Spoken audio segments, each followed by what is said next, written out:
السلام عليكم، ازيكم حبايبي؟ يا رب تكونوا بخير.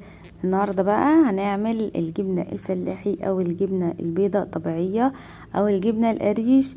يعني في ناس بتسميها كده وفي ناس بتسميها جبنه فلاحي، زي ما انتوا عايزين. بصوا بقى، الفيديو بتاع النهارده ده تكمله للفيديو اللي فات. احنا الفيديو اللي فات عملنا فيه ازاي نعمل اللبن الرايب وازاي نطلع منه القشطه. الفيديو ده بقى هنستخدم اللبن الرايب في ان احنا نعمل منه جبنة فلاحي او جبنة طبيعية او جبنة قريش. يلا بينا نبدأ وصفة النهاردة على طول ونقول بسم الله، اللهم صل وسلم وبارك على سيدنا محمد. بصوا بقى يا حبايب قلبي، ده اللبن الرايب زي ما احنا عملنا المرة اللي فاتت لبن رايب. دي طبعا الرايب لما بيكون فوقه طبقة من القشطة. تمام، يعني احنا بنجيب الحليب سايل، بنحطه في اي حاجة عندك، اي اناء عندك، اي بلاستيكة، بيتحول لرايب. بس تحطيه في مكان ضلمة لمدة يومين في الشتاء. احلى جبنة تاكليها واحلى رايب واحلى قشطة في فترة الشتاء يا جماعة. تمام. انا عندي بقى الرايب اهوت زي ما انتوا شايفين. انا شلت كل القشطة اللي كانت على الوش في طبق تاني، وده انا حطيته في حل. تمام. انا بقى دلوقتي مولعه الفرن، مسخنته جدا وطفيته. ولعت الفرن بتاعي. ممكن تستخدمي اي فرن عندك، فرن غاز، فرن البوتاجاز، اي فرن هيمشي. تمام. وتسخنيه كويس جدا وتحطي فيه الحله لمده ربع ساعه، بس تحطي الحله وهو مطفي. تمام.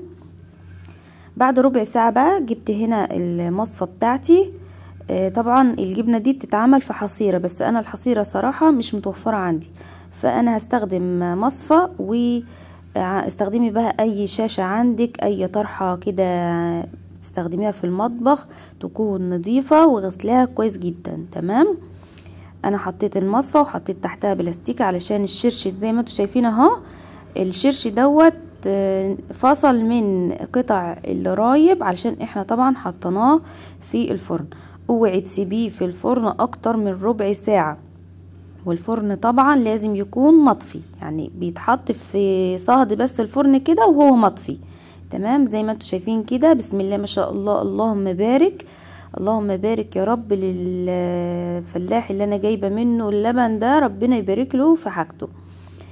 بسم الله ما شاء الله. لبنه ممتاز جدا. ده بصوا، ده القشطه اللي انا طلعتها من فوق الرايب. تمام. طبعا انا لميت كده الشاشه بتاعتي وبحاول ان انا اصفي الجبنه بتاعتي، يعني لميتها كده، حاولت ان انا اضغط عليها ضغطه بسيطه خالص بالراحه كده. تمام. هجيب بقى رشة ملح بسيطة وارش الجبنة بتاعتي دي علشان تبقى ملحها مظبوط. تمام. عايزة اقولك ان انا يعني حاولت ان انا اخليها زي رول كده. بصوا انا شايفين، حاولت ان انا افرد الجبنة كده زي رول والمها على بعضها والف الشاشة حواليها. تمام، علشان يعني تبقى شبه اللي بتبقى في الحصيرة شوية. وده يا بنات الشرش. لو معرفتيش تعملي كده لميها واربطيها زي ما انا كنت ربطها وسيبيها تتصفى براحتها خالص. تمام. بصوا بقى يا بنات، انا سبت الجبنة بتاعتي، يعني انا عملتها بالليل وسبتها تاني يوم الصبح قطعتها. ده شكل الجبنة تاني يوم. تمام، بعد ما صفت كل الشرش اللي فيها اهو. طبعا الشرش دوت اوعي ترميه، استخدميه في اي معجنات، اعملي بيه قرص طريه، اعملي بيه رقاق، اعملي بيه بيتزا، اعملي بيه اي فطاير، ليه استخدامات كتيره جدا، اوعي ترميه. تمام. ده شكل الجبنه اهو. هنبدا نقطعها. انا هحاول ان انا اقطعها قطع شبه اللي احنا بنشتريها. بصوا ما شاء الله تبارك الله، اللهم بارك يا رب. بسم الله ما شاء الله، حاجة كده زبدة، حاجة زي العسل، معمولة في البيت، ضمنها عاملينها بايدينا. ما تنسوش يا حبايبي، لو الفيديو عجبكم ولقيتوا الفيديو بتاع النهاردة مفيد تضغطوا اشتراك ولايك. تمام. بصوا بقى، انا حاولت ان انا اقطعها زي اللي احنا بنشتريها. تمام. هسيب لكم برضو اللينك بتاع فيديو اللبن الرايب في اول تعليق مثبت للي حابب بيعرف ازاي يروبنا اللبن اللي احنا عملنا بيه الجبنة دي.